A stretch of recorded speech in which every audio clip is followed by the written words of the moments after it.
रसेन तृप्तो न कुतश्चैनो नः तमेव विद्वान्नभिभाय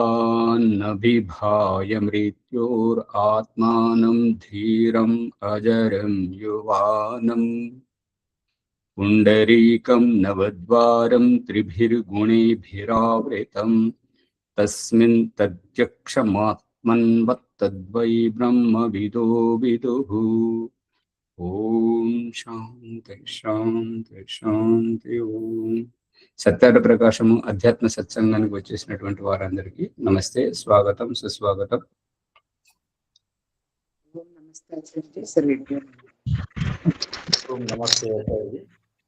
నమస్తే ఆచార్య, సర్వేభ్యో నమః. ఇక్కడ మనకు కామెంట్ ద్వారా 2 సందేహాలు ఉన్నాయి. శంకర్ గారు పూర్తి అడ్రస్ లేదు, వారు 2 ప్రశ్నలు పంపించారు. మరి ఒకటి ప్రశ్న చదవమంటారా? చదవండి. ఓం నమస్తే గురువు గారు, ఆమె అడిగిన ప్రశ్న ఏమి? మీరు చెబుతున్న జవాబు ఏమి? మీ పాండిత్యం వలన మీకు ఉపయోగం. జీవాత్మ నిష్క్రియ స్థితి లేదా మూర్ఛ స్థితి, దేహరహిత స్థితి, అటువంటి స్థితిలో ఏదో ఒక దేహం రావడానికి కారణం ఏమిటి? ఇది మొదటి ప్రశ్న. రెండోది కూడా చదవాలన్నా తర్వాత తీసుకుందాం. చదవండి. రెండవది, సృష్టి ఆరంభానికి ముందు జీవాత్మలు ఈ పాప పుణ్యాలు చేయకుండా ఉన్నటువంటి స్థితిలో మంచి దేహాలు, ఇతరత్ర దేహాలు ఎలా ఇవ్వడం జరుగుతుంది? ఇది రెండవ ప్రశ్న. శంకర్ గారు, చాలా ధన్యవాదములు మీరు స్పందిస్తున్నందుకు.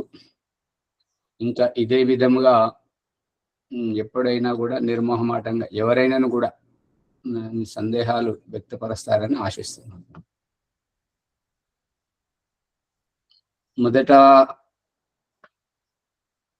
ఈ ప్రకరణము మీకు అర్థం కాలేదని మీ ప్రశ్నల మొదటి ప్రశ్న ద్వారా అర్థమైంది. ఒకవేళ అర్థమైతే ఓం ప్రకాష్ ఏం చెప్పాడు అన్నది ఎలా తప్పు, అది మీరు ఏ రకంగా భావిస్తున్నారో మీరు భావిస్తున్నదే సరైనదని దానికి ప్రమాణం ఏమిటి? సత్యార్థ ప్రకాశంలో ఉందా, వేదంలో ఉందా, ఇంకెక్కడైనా ఉందా? ఆ ఉద్ధరణ మీరేమీ చెప్పలేదు. ఆవేశపూరితంగా అన్న చాలా మంచిది, కనీసం బయటైతే పెట్టుకోగలిగారు. దీంట్లో అమ్మగారు రాజమనమ్మ గారు అడిగినటువంటి ప్రశ్న, రాజమనమ్మ గారు మీరేనా అడిగింది? నేను వారు అడిగినది ఏంటి, మీరు చెప్తున్నది ఏంటి అని అంటున్నారు. అంటే వారు అడిగిన దానికి ఓం ప్రకాష్ చెప్తున్న దానికి పొంతన లేదు అని వారి అభిప్రాయం. అయితే ఇక్కడ ఏంటంటే, భగవంతుడు చూపిస్తున్నటువంటి దృష్టాంతం, ముందు ప్రశ్నను అర్థం చేసుకోండి. ప్రశ్న ఏంటంటే, నిష్క్రియ స్థితి సుషుప్తి అవస్థ, నిష్క్రియ స్థితి సుషుప్తి అవస్థ, నిష్క్రియం ఏమిటి, సుషుప్తి ఏమిటి, ఇది పట్టుకోవాలి. నిష్క్రియము ఏమిటంటే క్రియ చేయడానికి దేహము లేదు, ఒకటి. సుషుప్తి ఏంటంటే ప్రగాఢ నిద్ర. వారికి దృష్టాంతం చెప్పడం కూడా జరిగింది. దృష్టాంతం భగవంతుడు చూపిస్తున్నటువంటిది. సాయంకాలం తల్లి పిల్లలను ఆడిస్తూ పడుకోబెట్టి, తనకు అందుబాటులో పడుకోబెట్టి, రాత్రి పడుకోబోయేటప్పుడు తన వద్దకు, తన పక్కలో పడుకోబెట్టుకోవడానికి పడక గదిలోకి తీసుకెళ్తుంది. పొద్దున నిద్ర లేచేసరికి పిల్లవానికి అర్థం కాని విషయం ఏంటంటే, రాత్రి అమ్మ నన్ను అక్కడ పడుకోబెట్టింది కదా, ఇప్పుడు నిద్ర ఇక్కడికి వెళ్ళేస్తున్నాను, నేను ఇక్కడికి ఎలా వచ్చాను అనేటువంటిది పిల్లవాడికి ఏ రకమైతే తెలియదు. సుషుప్తిలో ఈ యొక్క ప్రళయావస్థ దేహం ఎందుకు లేదు అని అంటే సృష్టి ప్రళయం అయిపోయింది కాబట్టి దేహం లేదు. కానీ ఆ సృష్టిలోనే వారి కర్మఫలం అనుభవించడానికి శరీరంతో జన్మించారు. కానీ ఏ శరీరంతో అయితే జన్మించారో ఆ శరీరానికి జీవనాధారం అన్నపానీయాలు ఇంకా మొదలైనటువంటి సదుపాయాలు ఇంకా లేదంటే వారికి తోడ్పడేటువంటి తల్లి తండ్రి భార్య పిల్లలు బంధువులు మిత్రులు ఎవరైతే ఉన్నారో వారు లేకుండా పోవడం.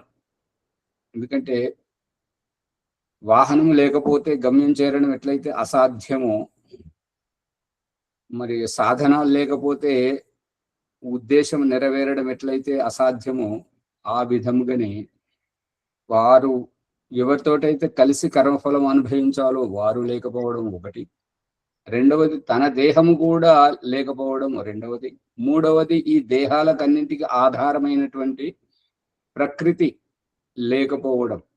ఇవన్నింటి కారణంగా సుషుప్తావస్థ, నిష్క్రియ స్థితి ఇవి రెండు ఏర్పడ్డాయి. ఇక అసలైనటువంటి ఇవి ఏర్పడ్డాయి. ఇక ఈశ్వరుడు చూపిస్తున్నటువంటి దృష్టాంతం వారి రెండవ ప్రశ్న ఏంటంటే, ఇప్పుడైతే మీరు నిష్క్రియ సుషుప్తి అవస్థ గురించి చెప్పారు. రెండవ ప్రశ్న వారు ఏమడుగుతున్నారు అంటే, సృష్టి ఆరంభంలో కొత్తగా వారికి జన్మలు వస్తున్నప్పుడు మంచి శరీరాలు వస్తాయి కదా, మంచి శరీరాలు వస్తాయి కదా, అంతేనా ప్రభాకర్ గారు? అవునవును, అంతే. మంచి శరీరాలు మంచి జన్మలు వస్తాయి కదా అని వారి ఒక అభిప్రాయం. అవును, ఈ పాప పుణ్యాలు చేయకుండా ఉన్నటువంటి స్థితిలో మంచి దేహాలు, ఇతరత్ర దేహాలు ఎలా ఇవ్వడం జరుగుతుంది? వారి అమాయకమైనటువంటి ఈ ప్రశ్న చూడండి. ఇప్పుడు ఈ పొద్దున లేచి ఇక్కడ ఎందుకు కూర్చున్నారు? మీరంతా ఎందుకు కూర్చున్నారు? పూర్వాభ్యాసం ఎందుకు చేస్తున్నారు? ప్రాణాయామం ఎందుకు చేస్తున్నారు? అంటే జ్ఞానం పొందాలి, జీవితాన్ని ఉద్ధరించుకోవాలి, ఈశ్వర ప్రాప్తి పొందాలి, జీవన్ముక్తిని పొందేందుకు ప్రయత్నపు ఒక ఉద్దేశపూర్వకంగా చేస్తున్నారా లేదా? మనమంతా ఆ ఉద్దేశంతోనే చేస్తున్నాం. అయితే శంకర్ గారు అడుగుతున్నటువంటి ప్రశ్న ఏంటంటే, పాపం చేయలేదు, పుణ్యం చేయలేదు, సృష్టి ఇప్పుడిప్పుడే ప్రారంభమైంది, వారికి మంచి జన్మలు మంచి శరీరం ఇస్తున్నారు. మంచి జన్మ అంటే ఏ ఆధారంగా జన్మ ఇవ్వడం జరిగింది? ఏ ఆధారంగా జన్మ ఇవ్వడం జరిగింది? వారు మనుషులలోనే ఉత్తమ కోటి అయినటువంటి ఋషులుగా, వారి శంకర్ గారి భావానికి అనుకూలంగా ఋషులుగా, అగ్ని వాయు ఆదిత్య అంగిర ఈ పేరు గలటువంటి ఋషులుగా పుట్టినా సరే ఆ దేహం యొక్క అభిప్రాయం ఏంటి? దేహం అంటే బంధి. ఇప్పుడు పిచ్చుకల గూళ్ళు చూసారా? పిచ్చుకల గూళ్ళు అవి దారపూసలతోటి కట్టెపుల్లలతోటి అవి కట్టుకుంటాయి. కొన్ని పిట్టలు భూమిలో గొయ్యి తవ్వుకొని ఆ భూమిలో ఉంటాయి, బురక పిట్టలు లాంటివి. ఇక అవి మహారాణి గారికి బాగా నచ్చింది ఆ పక్షి, తన దగ్గరే ఉండాలి. ఆవిడ స్థాయి మహారాణి కాబట్టి తన దగ్గరికి ఇతర రాజ్యాల ప్రజలు, మంత్రులు వాళ్ళందరూ వస్తుంటారు కాబట్టి తన దరిద్రమును పేదరికమును ప్రదర్శించకూడదని స్వర్ణ పంజరం అంటే బంగారు పంజరం తయారు చేసి దాంట్లో చిలుకను పెట్టుకున్నది.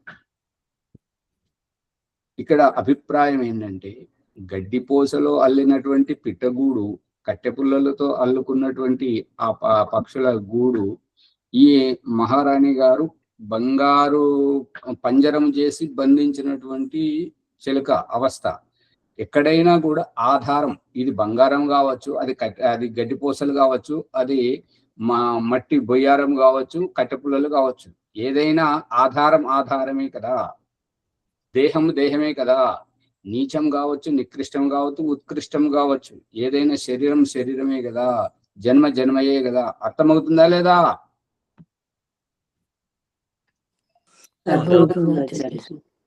ఏ జన్మైనా ప్రకృతితోనే కదా.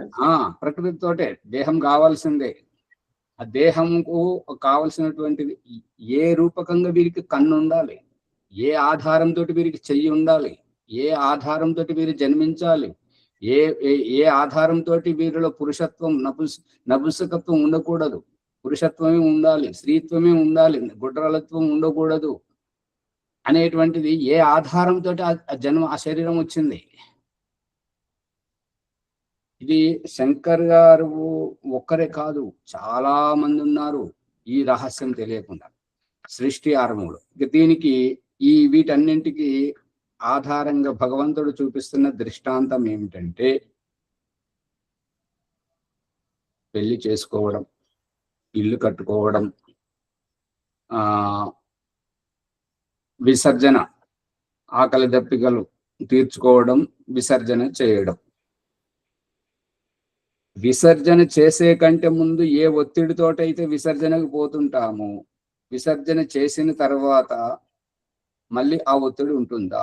ఆకలి దప్పికలు తీర్చుకునే కంటే ముందు ఏ అలమటింపు, ఎదురు చూడడం, బేజారుగా శక్తిహీనంగా ఉండేటువంటి స్థితి, అది తిన్న తర్వాత ఉంటుందా? వివాహం స్థితి, అసంతృప్తి, సారాంశం అంతే, ఒకటే శబ్దం, అసంతృప్తి స్థితి ఉంటుందా? ఉండదు. కానీ వివాహమంతా అయిపోయిన తర్వాత ఇంట్లో అత్యంత ప్రేమగా ప్రేమించేటువంటి అమ్మ చచ్చిపోయింది, ప్రేమగా చూసుకుంటే నాన్న చనిపోయాడు. ఆ పరిస్థితి అంతా అయిపోయాక, 10 దిన కర్మ అయిపోయాక, సంవత్సరం అయిపోయిన తర్వాత మళ్ళీ పూర్వస్థితికి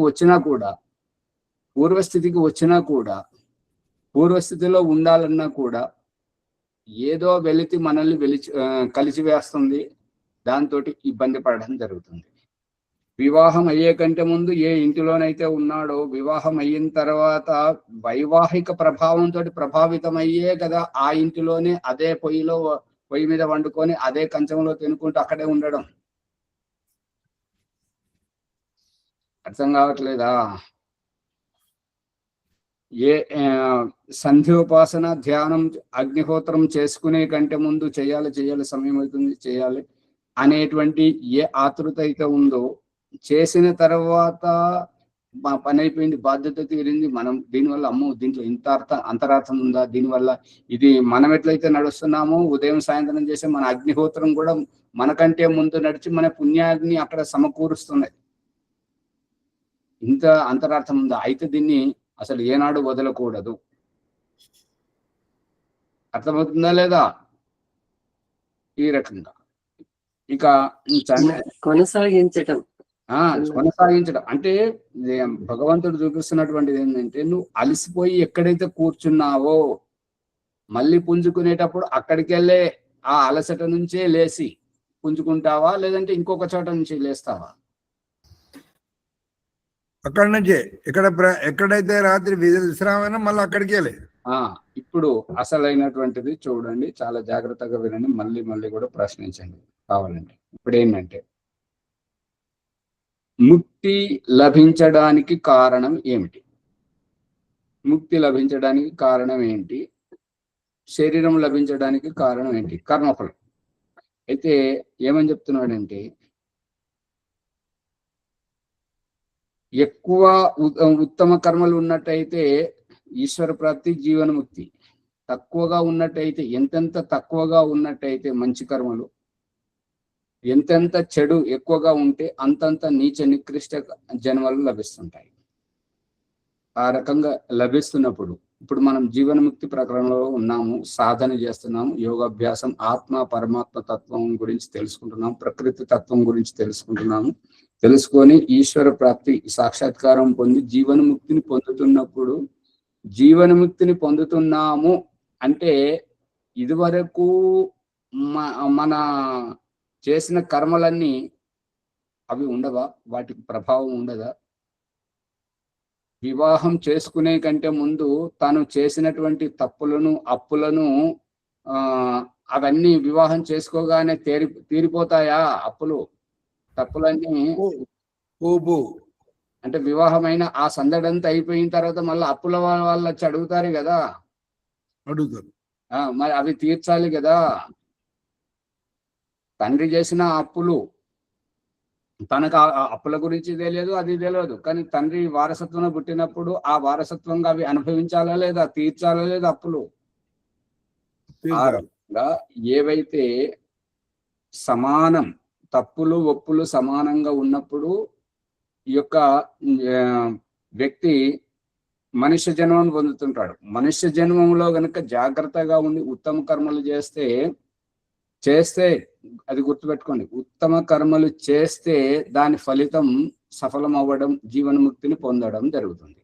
కానీ ఈ మనుష్య జన్మకు వచ్చే కంటే ముందు, ఈ సఫల కర్మలు చేసే కంటే ముందు ఏవైతే ప్రారంధం ఉన్నదో అది చెల్లుబాటు కావాలా వద్దా?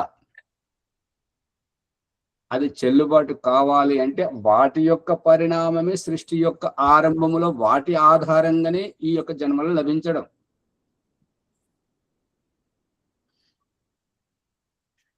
అర్థమవుతుందా లేదా? అంతే కదా, దాన్ని బట్టి పూర్వ ప్రారంభాన్ని బట్టి ఈ జన్మ వస్తుంది. అమ్మగారు ఎక్కడి ప్రసంగాన్ని ఎక్కడికి తీసుకెళ్తుంటారు? ప్రారంభాన్ని బట్టి ఈ జన్మ వస్తుంది, కొనసాగించండి సార్. పునర్జన్మ అనేటువంటిది ఇప్పుడు అర్థం కాదు. పునర్జన్మ అనేటువంటిది చచ్చిపోయిన తర్వాత మళ్ళీ జన్మించేటువంటి దానికి అక్కడికి వస్తారు. ఇక్కడ శంకర్ గారు ప్రశ్నిస్తున్నటువంటిది ఏంటంటే, సృష్టి ఆరంభంలో మొట్టమొదటిసారిగా ఏ ఆది మానవులైతే పుట్టారో, అమైతిని సృష్టిలో ఏ ఆది మానవులైతే పుట్టుకొస్తున్నారో, ఇది వదిలిపెట్టండి, ఇది కొద్దిగా తర్వాత అర్థం చేసుకున్నాను. ఈథేన తోటలో ఆదామును మట్టితోటి దేవుడు ఆదామును తయారు చేసి ఒక్కడిని తయారు చేశాడు. ఆ ఆదామును తయారు చేసినప్పుడు అతన్ని ఏ ఆధారంతో తయారు చేసిందో, అతనికి చెవులు, కళ్ళు, ముక్కు ఉండాలి, బుద్ధి సరిగా పనిచేయాలి, అతనికి అన్ని సామర్థ్యాలు ఉండాలనేటువంటిది ఏ ఆధారంగా అంటే కర్మఫలం. మొట్టమొదటనే సృష్టి చేస్తున్నాడు ఆది మానవుడు, అతడు ఒక్కడే. అతని కోసమే ఆ ఈతేని తోటను సృష్టించి, ఆ ఈతేని తోటలో అన్ని రకాలుగా పండ్లు, ఆహార పదార్థాలు అన్ని పుష్కలంగా ఉన్నప్పుడు ఆదామును పుట్టించాడు. మొట్టమొదటి మనిషి. ఆ మనిషికి ఈ సామర్థ్యాలన్నీ ఇక్కడికి వెళ్ళి వచ్చాయి. ఏ ఆధారంగా అతడు పురుషుడు కాదు, స్త్రీగానే ఎందుకు పుట్టించలేదు? స్త్రీగా ఎందుకు పుట్టించలేదు? ఆ పుట్టించిన వాడిని నపుంసకునిగా ఎందుకు పుట్టించలేదు? ఆ పుట్టించిన వాడిని పిల్లవాడినిగా ఎందుకు పుట్టించలేదు? ఆ పుట్టించిన వాడిని ముసలివాణిగా ఎందుకు పుట్టించలేదు? వీటన్నింటికి కారణం ప్రారంధం. అన్నిటికీ ఆధారం పూర్వజన్మ, గత జన్మల్లో ఈ ముక్తిని పొందే కంటే ముందు. ఇప్పుడు ఏదైనా అంటే, ఇప్పుడు పిల్లల ద్వారా భగవంతుడు చాలా మంచిగా మనకు అర్థం చేపిస్తున్నాడు. ఏంటంటే, ఎవరికైనా ఇష్టమైనటువంటి ఆట వస్తువు తినేటువంటి పదార్థాలు వాటిలో మునిగి తను బడికి వెళ్ళకపోతే, బాధ్యతగా బస్సు వచ్చింది వెళ్ళాలి అంటే, నేను వెళ్ళను అంటే, లేదు ఈ పదార్థాలు నీకే ఇస్తాం, నువ్వు వచ్చిన తర్వాత మళ్ళీ ఆడుకో అని చెప్తే ఆ పిల్లవాడు మనకు బాధ్యత అప్పగిస్తుంటాడు. ఇది ఎవరికి ఇవ్వకు, నేను వస్తాను, జాగ్రత్తగా పెట్టు అని చెప్పి మనకు బాధ్యత అప్పగించి అతను వెళ్తాడు. బడికి వెళ్ళి వచ్చిన తర్వాత నాకు ఆ వస్తువు ఇవ్వు, ఆ ఆట వస్తువు ఇవ్వు. ఇవి జరుగుతున్నాయా లేవా ఇంట్లో? జరుగుతున్నాయి. ఈ రకంగా దీని ద్వారా భగవంతుడు మనకు నేర్పిస్తున్నటువంటి గుణపాఠం ఏంటంటే, ముక్తిని పొందేటప్పుడు ఏవైతే చెడు కర్మలు, మంచి కర్మలు సమానంగా ఉన్నప్పుడు, మనుష్య జన్మ లభించినప్పుడు, మనుష్య జన్మలో జాగ్రత్తగా ఆచితూచి పరోపకారమే, మంచి మాత్రమే చేసి చెడును ఏమాత్రము చేయకుండా ఉపేక్షించి వదిలేస్తూ ఉండి ఉత్కృష్ట కర్మలు చేస్తూ ఉండడం ద్వారా ఈ జన్మలో చేసినటువంటి దానితోటి ముక్తిని పొందాం. కానీ ఇది వరకు చేసినటువంటి ఈ మనిషి జన్మ వరకు వచ్చే వరకు చేసినటువంటి కర్మలకు ఆ వాడికి కూడా ఫలితం అనుభవించాలి, అనుభవించాల్సిందే తప్పకుండా. ఇప్పుడు ఈ పరిస్థితి ఏంటంటే తప్పు చేశాడు, తీసుకెళ్లి జైల్లో పెట్టారు.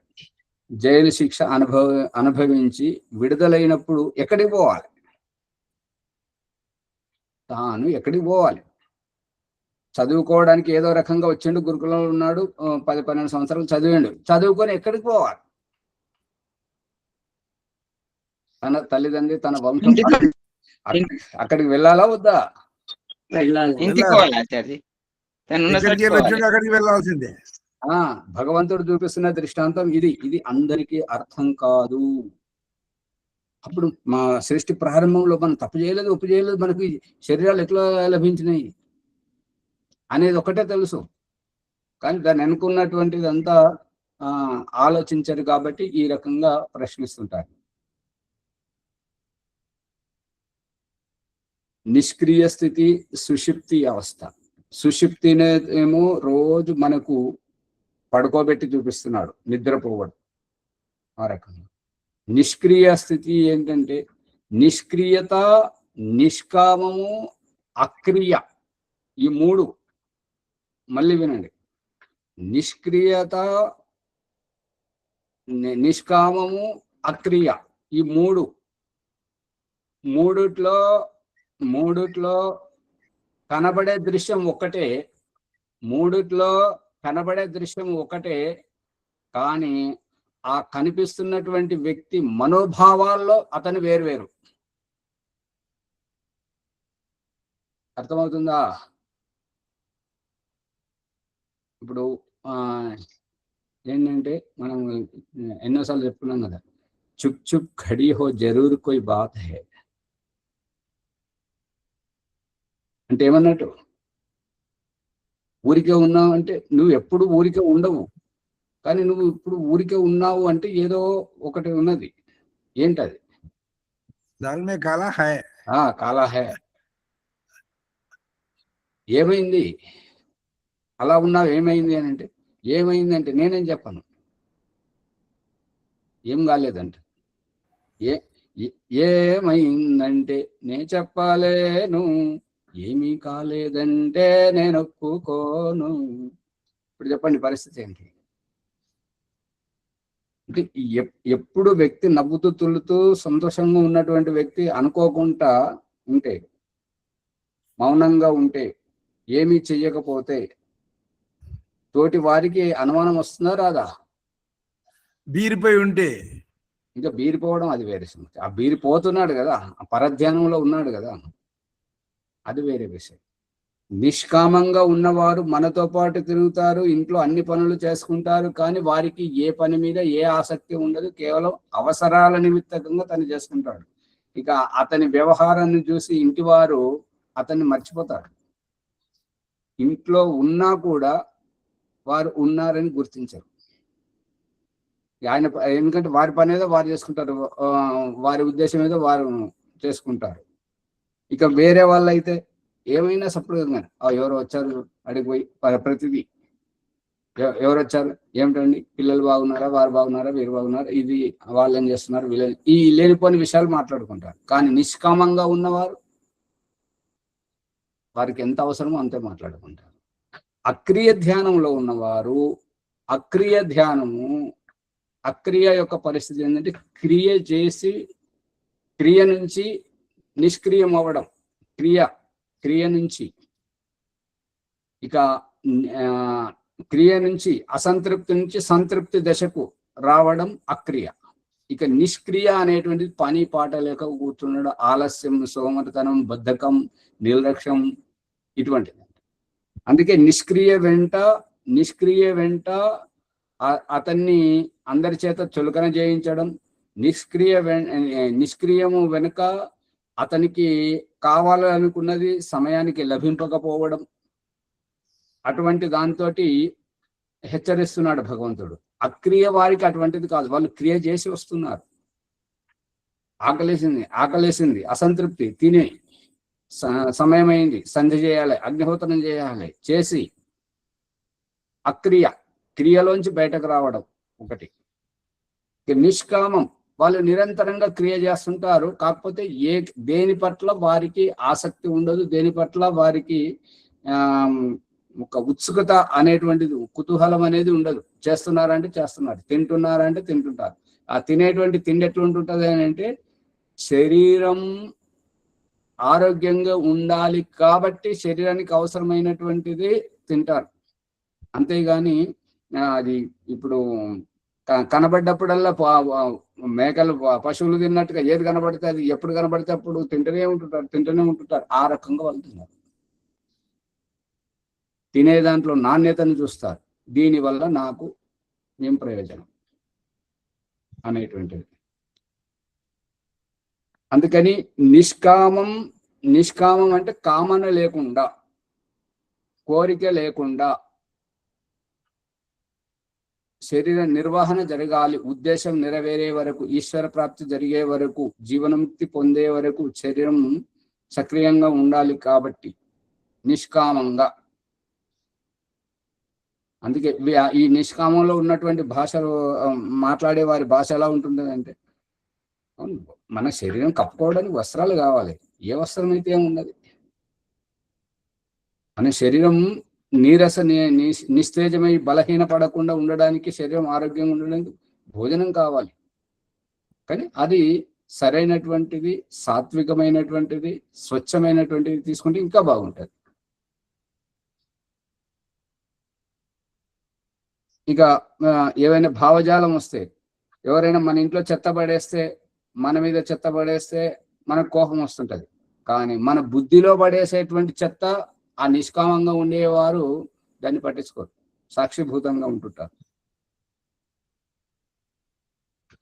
ఈ ఏంటంటే ఎవ్వరు ఏదన్నా కూడా దానికి ప్రభావితం కారు.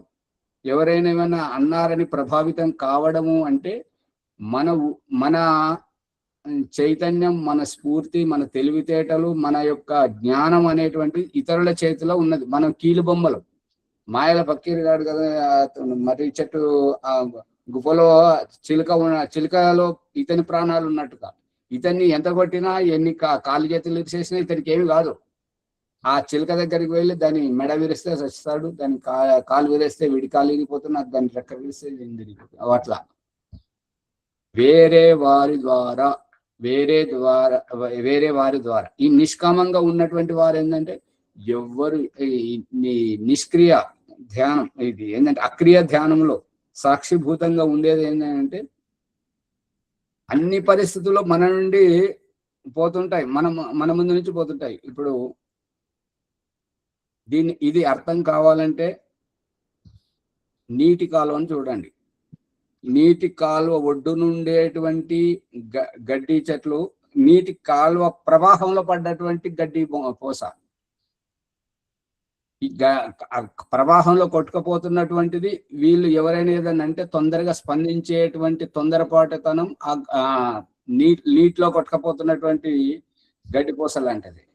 ఇంకా ఏదైతే ఒడ్డు నుండి నిలకడగా ఉన్నది, నీళ్ళే పోతున్నాయి నాకేంటని చెప్పేసి ఆ నీటి కాలువ ఒడ్డునున్నటువంటి గడ్డి పోస చూస్తున్నటువంటి ఏంటంటే సాక్షిభూతం. దారి పక్కన ఉన్నటువంటి ఇళ్లలో ఉన్నటువంటి వాళ్ళు కిటికీల నుంచి, డాబా పై నుంచి దారిలో వచ్చిపోయే వారిని చూసినట్టుగా, దారిలో పోయేవారు మనుషులే, ఆ కిటికీలోంచి చూసేవారు మనుషులే, ఇంతే తేడా. సాక్షిభూత సాధనలో ఆ కిటికీలోంచి, డాబా పై నుంచి రోడ్డు మీదకి చూస్తున్నటువంటి వైనం, ఏ పరిస్థితికి స్పందించకపోవడం, నీటి ప్రవాహం, కాలువలో ప్రవాహ వేగానికి కొట్టుకుపోతున్నటువంటి గడ్డిపోస లాంటి ఆ గడ్డిపోస ఎక్కడైనా పడవచ్చు, రాళ్లలో అయినా పడవచ్చు, లేదంటే బంకమట్టిలోనైనా పడవచ్చు, లేదంటే ఏదంటే గడ్డి గాదం ఎక్కడైనా కొట్టుకుపోవచ్చు.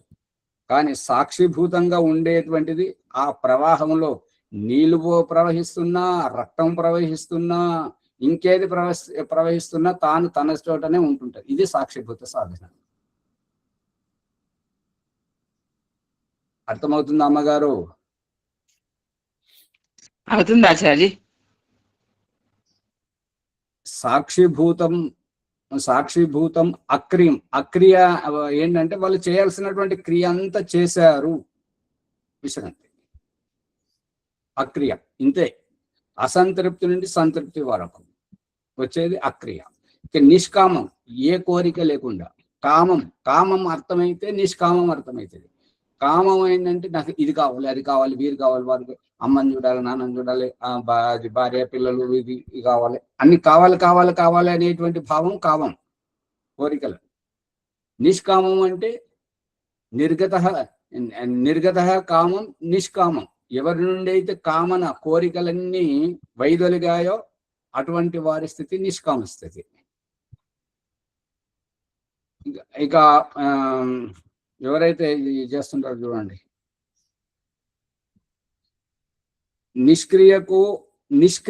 నిష్క్రియ అంటే పని పాట లేకుండా ఉండడం, బద్ధకం, సోమరితనం. ఇప్పుడు ఇది అర్థం కావాలంటే ఒక దృష్టాంతం, మనోరంజనం ఏంటంటే, ఒక ఇద్దరు మిత్రులు ఒక పోతూ అలసిపోయి ఒక చెట్టు కింద పడుకుంటే ఆ చెట్టు మీదకి వెళ్ళి పండొచ్చి అతని ముఖం మీద పడ్డది. అది వస్తున్నది అని చెప్పేసి నోరు తెరిచాడు, కానీ నోట్లో పడకుండా పక్కకు పడ్డది. ఎవరి నోట్లోనైతే పడలేదో అతనేమనుకున్నాడు, నేను ఎందుకు తీయాలి, అది నా నోట్లో పడితే నేను తింటాను అని అనుకున్నాను. మళ్ళీ అక్కడికి వెళ్ళి ఇంకొద్దిగా ముందుకు పోయిన తర్వాత మళ్ళీ అట్లాగే అలసిపోయి పడుకున్నారు. నోరు తెరిచి గుర్రు కొడుతున్నారు. అట్లా పడుకుంటే కుక్క వచ్చి ఇంకొకటి నోట్లో మూతన చేసింది. అంటే ఇక అక్కడ అది లేచిన తర్వాత వాడు అన్నాడు, అరే కుక్క మూతనం చేస్తుంది, నువ్వు దాన్ని ఎలగొట్టవా అని అంటే, అరే నా నోట్లో పండు పడ్డప్పుడు నువ్వు అది తీసి నా నోట్లో పెట్టావా? పెట్టలేదు కదా. నువ్వే నా నోట్లో ఆ పండు పెట్టినప్పుడు నీ నోట్లో కుక్క మూత్రం పోస్తే నేను ఎందుకు ఎలగొట్టాలి? వెలుగుతుందా? ఏది సప్పుడు చేయరు. ఏంటి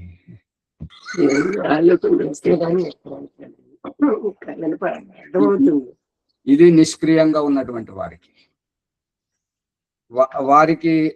ఎవరు తెచ్చిపెట్టరు. ఎప్పటి వరకు అయితే తల్లి తండ్రుల యొక్క మోహం ఎక్కడైతే ఉంటుంటుందో అక్కడ వాళ్ళ జీవితం కొంతవరకు కొనసాగుతుండొచ్చేమో కానీ, ఎక్కడైతే సంస్కారవంతమైనటువంటి తల్లులు పిల్లలను సంస్కరిస్తుంటారో అక్కడ వాళ్ళ పూట గడవదు. నీళ్ళు కావాలంటే నువ్వు తెచ్చుకో, నేను ఇవ్వాలి. నీ ముక్కు గారితే నువ్వు తుడుచుకో అని నేర్పించే తల్లి గొప్పదా? అయ్యో బిడ్డకు ముక్కు గారుతుందని తన నోట్లోకి తీసుకొని బయటకు ఉమ్మేసే తల్లి మంచిదా? అలవాటు చేయించడమే వాళ్ళ భవిష్యత్తులో ఉపయోగపడుతుంది. రాజమణమ్మ గారి విషయం అర్థమవుతుందా లేదా? అవుతుందా తల్లి? ఎవరి వాళ్ళు చేసుకోమనే తల్లిది మంచిగా ఉంటుంది. అది ఎవరి పని వారు చేసుకోవాలి, ఎవరిది వారు చూసుకోవాలి. ఆ తల్లిదండ్రి గొప్పవారు, పిల్లల నిర్మాణం చేసేవారు, అన్ని సమకూర్చి పెట్టేటువంటి తల్లిదండ్రులు పిల్లల జీవితాల పట్ల అభిశాపాలు వారి కడుపున వీరు చెడబుట్టారు కాబట్టి ఈ రకంగా దాపరించారు. ఇది ఇప్పుడు వీళ్ళకి తెలియదు. వాళ్ళు చచ్చిన తర్వాత, తల్లిదండ్రి చచ్చిపోయిన తర్వాత సామాజిక ఎదురు దెబ్బలు తగులుతుంటే పక్కింటి వాడు, పక్క పొలం వాడు ఎట్లా మోసం చేస్తున్నాడు, అప్పుల వాడు ఎట్లా మోసం చేస్తున్నాడు, శత్రువు వచ్చి ఎట్లా దాడి చేస్తున్నాడు, మున్సిపల్ ఆఫీస్ పోతే ఎట్లా, పోలీస్ స్టేషన్ పోతే ఎట్లా, కోర్టు పోతే ఎట్లా. బతుకున్నప్పుడు నాన్న చూసుకున్నాడు, నీకెందుకు నేనున్నాను అన్ని చూసుకున్నాడు. ఇప్పుడు వచ్చిన తర్వాత వాళ్ళకు వ్యవహారం తెలియదు. ఇప్పుడు వాళ్ళు ఎదుర్కొనేటువంటి ప్రశ్న అర్థమవుతుందా?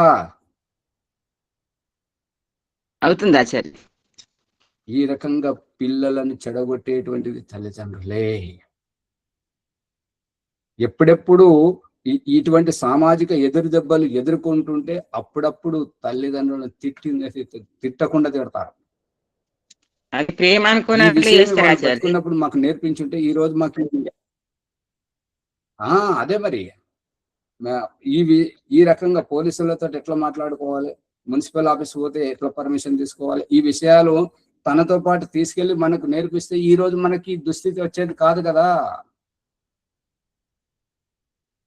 అని అన్ని విషయాలు తాను ఎవరైతే చేసుకుంటారో వాళ్ళు మంచివారు, ఎవరైతే చూద్దాంలే అమ్మున్నది కదా, భార్య చేసుకుంటది కదా, ఆయన చేసుకుంటాడు కదా, మనం ఎందుకు అని మనమే చేయాలా, వాళ్ళని కూర్చుండి తింటారు మనమే చేయాలా అని ఎవరైతే ఇట్లా అనుకొని ఉంటారో వాళ్ళు అన్ని రకాలుగా జీవితంలో అసఫలం అవుతుంటారు. అందుకని నిష్క్రియ స్థితి, నిష్కామ స్థితి, అక్రియ స్థితి ఇవన్నీ స్పష్టమవుతున్నాయా లేదా?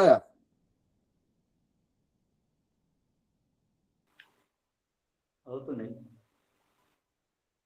ఇక సృష్టి ఆరంభంలో వారు అడిగినటువంటి రెండు ప్రశ్నలతోటి వాళ్ళ సమయం అంతా పోయింది.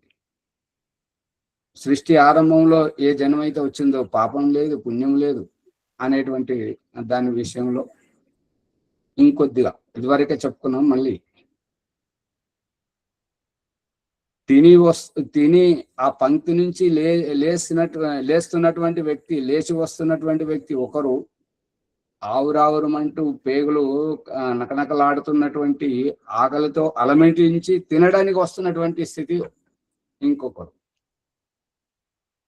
ఆ తినడానికి వస్తున్నటువంటి వ్యక్తి, ఆ లేచి వస్తున్నటువంటి వ్యక్తి ఆత్మీయుడు కాబట్టి మళ్ళీ భోంచేద్దాం రండి, నేను తిని వస్తున్నాను, మూతి కూడా కట్టుకోవాలి, చేయి కట్టుకోవడానికి పోతున్నాను అని చెప్పేసి అతను అంటాడు. స్వర్గం నుండి వస్తున్నటువంటి వారు, వారికి మంచి శరీరమే లభించిన, మంచి జన్మనే లభించిన, మంచి తల్లిదండ్రి కడుపుననే పుట్టిన వారికి మంచి అంటేనే నచ్చదు. అందుకే ఎక్కువగా ఎవరైనా తప్పుడు పనులు చేస్తున్నారు, పథభ్రష్టం అవుతున్నారు, దారి తప్పుతున్నారు అంటే ఎక్కువగా ఆధ్యాత్మికముగా ఉన్నటువంటి వారి ఇంట్లోనే ఎక్కువ జరుగుతుంది. ఆధ్యాత్మికంగా ఉన్న వారి ఇంట్లో ఎందుకు జరుగుతుంటది అని అంటే వాళ్ళకన్నీ చెప్తుంటారు, దేవుడు లేడు, నిరాకారుడు, గుడి అంతా ఉంటుంది, అది ఏం లేదు. ఇది ఇంతవరకే తెలుసు. ఎందుకంటే ఇంట్లో తల్లిదండ్రులు చెప్తుంటారు, ఎవరైనా పండితులు వచ్చినప్పుడు ఉపదేశిస్తుంటారు. కానీ వారికి దేవుడి యొక్క అవసరం వస్తే వాళ్ళ ఫ్రెండ్ తోటి ఇంకో గుడికి పోతుంటాడు, ఇంకో క్లబ్కి పోతుంటాడు, ఇంకెక్కడికో పోతుంటాడు.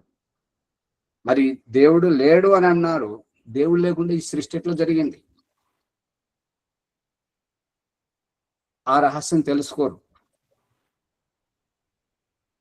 భర్త ఏదైతే చేస్తుంటాడో భార్య దానికి విరుద్ధంగా చేస్తుంటది. భార్య ఏదైతే ధర్మబద్ధంగా నిష్ఠతోటి శ్రద్ధతో చేస్తుంటాడో దానికి విరుద్ధంగా భర్త చేస్తుంటాడు. కారణం ఏంటి? అక్కడ ఇదంతా భగవంతుడు మన చేతనే మనకు కావలసినటువంటి రహస్యాన్ని మనకు తెలియజేయడానికి మన జీవితం అనే నాటకంలో మనల్నే పాత్రధారులను చేసి మనల్నే ఆడించి మనకే కనువిప్పు కల్పిస్తున్నాడు భగవంతుడు. ఈ చాలీలలో జరుగుతుంది ఆచార్య. అందుకని స్వర్గం నుండి వస్తున్నటువంటి వారికి మంచి నచ్చదు, పరోపకారం నచ్చదు, పరులను ఇప్పుడు ఏంటంటే ఇబ్బంది పెట్టడం, ఒకరు ఇబ్బంది పడుతుంటే, ఇప్పుడు తెలివైన వారు ఏం చేస్తుంటారంటే ఎవరైనా పడ్డారనుకుంటే అయ్యో అని చెప్పేసి లేపడతారు. తెలివి తక్కువ వారు ఏం చేస్తారు, అయ్యో పడిపోయాడు అని చెప్పేసి నవ్వుతుంటారు. ఇంతే తేడా. ఇంకో కొద్దిగా వికృత బుద్ధి గల వారు ఏం చేస్తుంటారు అంటే పోయేటప్పుడు కాలడ్డం పెడతారు. ఇప్పుడైతే ఆ ప్రాంక్ పేరుతోటి చాలా చూపిస్తున్నారు కదా, కావాలని పడిపోవాలని. వాళ్ళు ఏం చేస్తున్నారో వీళ్ళకి తెలియదు, వీరు ఎందుకు పడిపోయారో అది కూడా తెలియదు. అట్లా ఇవన్నీ మంచిగా వస్తున్నాయి. ఎందుకంటే నీవు సావధానంగా ఉండు అనేటువంటిది నేర్పించడానికి ఇవన్నీ. అందుకని ఎవరైతే తప్పు చేయొద్దు, చీమకు కూడా హాని చేయకూడదు అని చీమలకు పంచదార పోయడం, పక్షులకు విత్తనాలు వేయడం, ఈ యొక్క పరోపకార అన్నదానం, వస్త్రదానం చేయడం, గుడి కట్టించడం, గోశాల పెట్టించడం, గురుకులానికి ఇవ్వడం, ఈ ఇచ్చే వాళ్ళంతా ఎంత అనుభవించాలో అనుభవించారు కాబట్టి అక్కడి నుంచి అడుగడుగు పైకెక్కుతున్నారు. ఎవరైతే తప్పులు చేస్తున్నారో, బలాత్కారం చేస్తున్నారో, అపహరణ చేస్తున్నారో, బాంబులు వేలుస్తున్నారో, ఈ బట్టలిప్పి చూస్తున్నారు, వీళ్ళంతా పైనుంచి దిగుతున్నటువంటి వారు, వాళ్ళు తప్పులే చేస్తారు. వీళ్ళు కింద నుంచి ఎక్కుతున్నటువంటి వాళ్ళు జాగ్రత్తగా చూడండి. మెట్లు ఎక్కేటప్పుడు, దిగేటప్పుడు జాగ్రత్తగా ఉంటారా? ఎక్కేటప్పుడు జాగ్రత్తగా ఉంటారా? ఓం ఆచార్య దిగేటప్పుడు జాగ్రత్త, ఎక్కేటప్పుడు కూడా జాగ్రత్త ఆచార్య. నాకు దృష్టి అమ్మగారు భాష అర్థం అవ్వట్లేదు. దిగేటప్పుడు శరీరాన్ని వదిలేయడమే జరుగుతుంది. జాగ్రత్తగా దిగుతారు. మెట్టు ఆ అడుగు అక్కడ పెట్టడం, ఆ శరీరం బరువుగా ఉంటది కాబట్టి బరువు కిందికి దిగడంలో తేలిక ఉంటుంటది కదా. పైకి ఎక్కేటప్పుడు మన శరీర బరువును మనం లేపాలి కదా.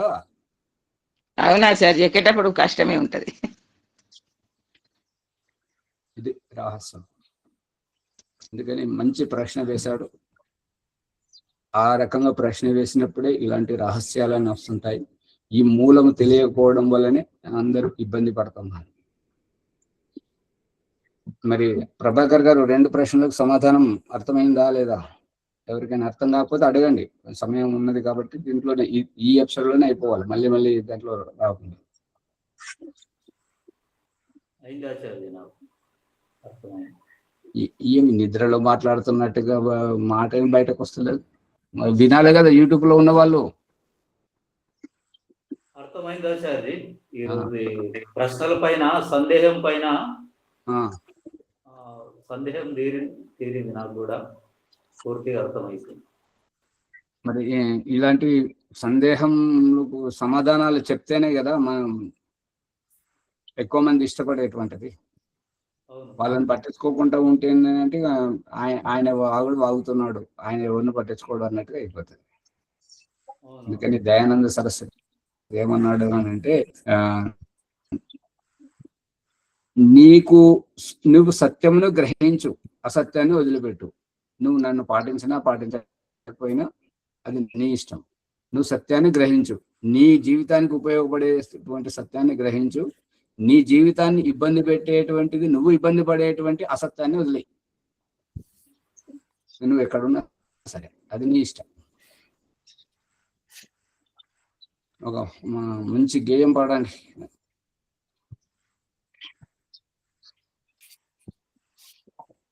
ఎవరు పాడరా? ఎక్కడున్నా సత్యాన్ని పట్టుకొని అసత్యాన్ని వదిలేయాలి, గ్రహించాలి సత్యాన్ని అని.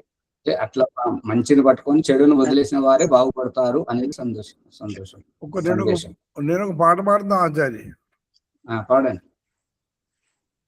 ఋషి ఏమని బోధించాడు, ఋషి ఏమని బోధించాడు, సత్యమునే మనం లోకమునకు చాటించాలన్నాడు. ఋషి ఏమని బోధించాడు, సత్యము కన్నా మించిన ధర్మము జగతిని లేదన్నాడు. అసత్యమునకు మించిన పాపము అసలే లేదన్నాడు. సత్యము స్వర్గమునకు సోపానము ఈశ్వర ప్రియమన్నాడు. ఋషి ఏమని బోధించాడు, సత్యము మనుజుని జీవన ధనము, సత్యము ప్రాణాధికము, సత్యము ఆరంభములో విషము, అమృతము క్రమక్రమము. సత్యము తోడనే మనసు పవిత్రము, క్రియలు ఫలించునన్నాడు. ఋషి ఏమని బోధించాడు, సత్యమునే మనం లోకమునకు చాటించాలన్నాడు. సత్యమునకే విజయం కలుగును, కలుగదు అసత్యమునకు. విస్తారమగును సత్యము చేతనే విద్వాంసుల మార్గము. సత్యము వలనే ధర్మము ఇలలో వర్ధిల్లును అన్నాడు. ఋషి ఏమని బోధించాడు? సత్యమునే మనం లోకమునకు చాటించాలన్నాడు. సృష్టి క్రమమునకు సరి అయినదియే సత్యము అని అన్నాడు. వేదమునకు అనుకూలమైనదే సత్యము అని అన్నాడు. భ్రాంతికి లోను కానీయనిదదియే సత్యము అని అన్నాడు. ఋషి ఏమని బోధించాడు? సత్యమునే మనం లోకమునకు చాటించాలన్నాడు. మానవులందరూ పరస్పర ప్రేమతో మలుగాలని అంటే, మనుజ సమాజము ఉన్నతి నొంది మహిళ వెలగాలంటే, సత్యమైన ఉపదేశము ఒకటే సరి అయినది అన్నాడు. సత్యమైన ఉపదేశము ఒకటే సరి అయినది అన్నాడు. ఋషి ఏమని బోధించాడు? సత్యమునే మనం లోకమునకు చాటించాలన్నాడు. సత్యమునే మనం లోకమునకు చాటించాలన్నాడు. నమస్తే ఆచార్య, ధన్యవాదాలు.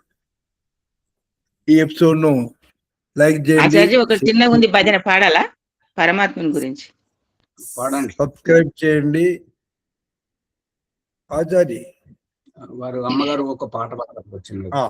పాడండి అమ్మా. ఎటులా పొందుదు నిన్ను ఏమీ చేయుదు స్వామి, ఎటులా పొందుదు నిన్ను ఏమీ చేయుదు స్వామి, ఈ దీనుని కరుణించి ఈ కోరిక తీర్చుము, ఈ దీనుని కరుణించి ఈ కోరిక తీర్చుము. కన్నులకు కనబడవు చెవులకు వినబడవు, కన్నులకు కనబడవు చెవులకు వినబడవు, మాటలకు అంటావు మనసున కందావు, మాటలకు అంటావు మనసునకు కందావు. గురువులు తెలపగా నేను మరి మరి వింటిని, గురువులు తెలుపగా నేను మరి మరి వింటిని, ఎటులా పొందుదునయ్యా నిన్ను ఏమి చేయుదు స్వామి, ఎటులా పొందుదునయ్యా నిన్ను ఏమి చేయుదు స్వామి. పంచభూతంబులు ప్రాణాది వాయువులు, పంచభూతంబులు ప్రాణాది వాయువులు, పంచతన్మాత్రలు ప్రకృతి గుణములు, రాగాదులోను నీలో రవ్వంతా లేవనిరి, రాగాదులు నీలో రవ్వంతా లేదనిరి, ఎటులా పొందుదుమయ్యా నిన్ను స్వామి ఏమి చేయుదుము, ఎటులా పొందుదుము నిన్ను ఏమి చేయుదుము. అంతటా ఉందువాని ఆకారముడు, అంతటా ఉందువాని ఆకారము శూన్యుడని అన్నిటినీ సృష్టించి అదుపులో నుండెదవు, అంతటా ఉందువని ఆకారము శూన్యమని అన్నిట సృష్టించి అదుపులో నుంచెదవని, ఆనందమయుడవని అనగానే నింటిని, ఆనందమయుడవని అనగానే వింటిని, ఎటులా పొందుదు నిన్ను ఏమి చేయుదు స్వామి, ఎటులా పొందుదు నిన్ను ఏమి చేయుదు స్వామి. భక్తులు హృదయమున పరితపము కలిగి, భక్తుల హృదయమున పరితపమును కలిగి, సత్ప్రవర్తన తోడా సన్నుతించి తిని చాలు. ఆనంద కదిలిత హృదయాల విందులయి నిన్ను పొందుదురని నేడు తెలిపేను స్వామి. నిన్ను పొందుదురని నేడు తెలిపెద స్వామి. ఎటులా పొందుదు నిన్ను ఏమి చేయుదు స్వామి. ఈ దీనుని కరుణించి ఈ కోరిక తీర్చుము. ఎటులా పొందద నిన్ను ఇకపైన ఓ స్వామి. ఎటులా పొందుదు నిన్ను ఇకనైనా ఓ స్వామి. ఈ దీనుని కరుణించి ఈ కోరిక తీర్చుము. ఎటులా పొందుదుము నిన్ను ఏమి చేయుదు స్వామి. ఈ దీనుని కరుణించి ఈ కోరిక తీర్చుము. ఎటులా పొందుదుమయ్యా నిన్ను ఏమి చేయుదును స్వామి. ఓం నమస్తే ఆచార్య. ధన్యవాదాలు. అమ్మ పాట ఎంత బాగున్నదంటే పరమాత్మ రహస్యము ఒక భక్తుని రహస్యం తెలిపింది. కానీ మీరు వినిపించే గొంతు ఆ సెల్ ఫోన్ మాత్రము ఇట్లా ఇట్లా కదులుతూ కొంచెం బాగుంటే ఇంకా బాగుండేది. ధ్వని తరంగాలు కదులుతుందా? నిజంగా సెల్ కొంచెం ఇబ్బంది పెట్టింది. చాలా బాగుందమ్మా, ధన్యవాదములు. అమ్మగారు కదలట్లేదు, ఆ సెల్ ఫోన్ నిండిపోయింది. అది అది ఖాళీ చేయాలా? నిజంగానే రాజమండ్రి గారు చాలా బాగుంది. ధన్యవాదములు ఆచార్య ఉమ్మరిగా గారికి. ధన్యవాదాలు ఫోన్లో మరి నిండిపోయింది. నిన్ననే తీసేసిన ఆచార్జీ, మరి ఎందుకు అవుతుందో అట్లా? లోతైన అర్థాన్ని తెలియజేశారు. సమాజంలో అంతా కూడా అలాగే ఉంది. ఎందుకంటే ఆధ్యాత్మిక చింతన తక్కువ ఉన్నది, భౌతిక చింతన ఎక్కువ ఉన్నది. కాబట్టి ఎవరైతే ఆధ్యాత్మిక వైపు అడుగులేస్తారో వాళ్ళు విషయాన్ని లోతుగా అర్థం చేసుకొని నాకు జన్మ ఎందుకు వచ్చింది, ఈ జన్మను ఏ విధంగా మనం మంచి చేసుకోవాలని ఆలోచిస్తారని, తర్వాత జన్మ రావడానికి అనేకమైన కారణాలు ఉండేవని, పాపం పుణ్యం సమానంగా ఉంటే ఒక రకమైన జన్మ, పాపం ఎక్కువ పుణ్యం తక్కువ ఒక రకమైన జన్మ, ఆ విధంగా లోతైన సమాధానం ఇచ్చారు. వారికి మరోసారి ధన్యవాదాలు. ఎపిసోడ్ను లైక్ చేయండి. అందరూ పక్కన ఉన్న గంట సింబను నొక్కి అందరికి వినిపించాలని ప్రార్థన. ఈరోజు వైదిక సంధ్యోపాసన ఎవరమ్మా? ఈరోజు మంగళవారము సువచలమ్మ గారు పాత బ్యాచ్. ఎవరు లేనప్పుడు మీరు ఆ పాత బ్యాచ్ వాళ్ళే ప్రారంభిస్తే బాగుంటుంది. ఒకరోజు వచ్చి ఒకరోజు రాకపోవడం వల్ల కూడా అది క్రమం తప్పిపోతున్నది. తప్పిపోయిన వాళ్ళు మళ్ళీ ఇప్పుడు సమయంలో చెప్పాలి అన్నయ్య. అమ్మా తప్పిపోయిన వాళ్ళు ఉన్నప్పుడు చెప్పాలి అంతే. పుష్పమ్మ గారు నిన్న ఏదో చెప్తున్నారు కదా, ముని గారు ఉన్నారు, చెప్పండి. ముని గారు మీరు అవును అన్నయ్య, నిన్న మీరు ఆచమన మంత్రం చదవలేదు. అమ్మా అర్థం కాలే, మళ్ళీ చెప్పండి. ఆచమన మంత్రము చదవలేదు నిన్న అన్నారు, మర్చిపోయినరు నిన్న. అమృతోపస్తరణమసి స్వాహ, అమృతాభిధానమసి స్వాహ, సత్యం యశ శ్రీర్మే శ్రీ శైతాం స్వాహ, ఇవి చదవలేదు. ఇక్కడ క్షమించండి. ఓం నమస్తే. ఒకటి ఏంటంటే ఇక్కడ నాకు కంప్యూటర్ కు ఛార్జింగ్ అయిపోయింది. ఛార్జింగ్ లో మరి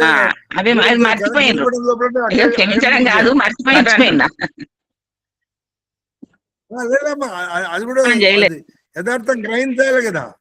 ఏది ఏం అవునా? సరే సరే. ఓం ముని గారు, నిన్న మీరు మార్జన మంత్రములు మాత్రమే అర్థ సహితంగా చేయించాలి ముని గారు. వేరే మంత్రాలకు అది మీ ఆర్డర్ కాదది, మీ ఆర్డర్ కాదది. నేను ఆచార్య గారి ఆర్డర్ పాటిస్తాను. అర్థ సహితంగా భాషలో మనము నేర్చుకున్న దాంట్లో కొంత విజ్ఞానాన్ని పంచాలా. నేను నేను పడలేదు అనుకోండి, వేరే వాళ్ళు కూడా అట్లాగే మూల మంత్రాలతో చదివేస్తే వేరే వాళ్ళకి కొంచెం భాష అర్థం కాదు కదా. ముని గారు అమ్మగారి సరే ముని గారు. ఇంకా అంతే. వేరే ప్రకరణాన్ని తీసుకోవచ్చు కదా, అదే పదే పదే వస్తున్నది, మీరు ఎప్పుడు చెప్పినా దాదాపు అదే చెప్తున్నారు అనే వారి అభిప్రాయం. వేరే వాళ్ళు ఎవరు చెప్తలేరు కదా. అచ్చా, సరే ఇంకా దీంట్లో కొంచెం పర్ఫెక్షన్ రానియండి, పర్వాలేదు. అదే సరే సరే మంచిది. ధన్యవాదములు. రాధాచార్య. సంధ్యోపాసన ఓం చేపిస్తున్నారు. ఓం ఆచార్య. అమ్మా కంటిన్యూగా నడుస్తుంది కదా ఆచార్య. ఇప్పుడు మ్మ్. మార్జన మంత్రములు ముని గారు చెప్తే, మళ్ళీ ప్రాణాయామ మంత్రములు, అఘమర్షణ మంత్రములు సువర్చలమ్మ గారు, తర్వాత వరలక్ష్మమ్మ గారు మనసా పరిక్రమ మంత్రాలు ఒక తీరుగా ఉంటుంది కదా ఆచార్య. సరే, అందుకే అన్నాను. క్షమించండి ముని గారు. అందరం అదే పాటిద్దామండి. మాకు మొదటి అమ్మా వచ్చేది అట్లేం లేదమ్మా, మీరు అడిగే అవసరం లేదు. ఎందుకంటే ఆచార్య గారు అందరి సుప్రీం పవర్. ఆచార్య ఏది చెప్తే అందరం అదే చేయాల్సిందే. ఒక్కొక్క జ్ఞాన మార్గంలో ఉన్నాం కాబట్టి క్షమాపణ అక్కర్లేదు. ఎందుకంటే మీరు గుర్తు చేశారు అంతే. నా భావన, నేను ఆలోచించే విధానం నా మాదిరి నేను చెప్పాను. ఓకే, ఇప్పుడు రాజమణిమ్మ గారు నాకు చెప్పారు నిన్న మీరు ఇవి చేయలేదని, నేను తప్పు పట్టుకోను. ఎందుకంటే అనుకోని సంఘటన జరిగిపోయింది కాబట్టి అట్లా.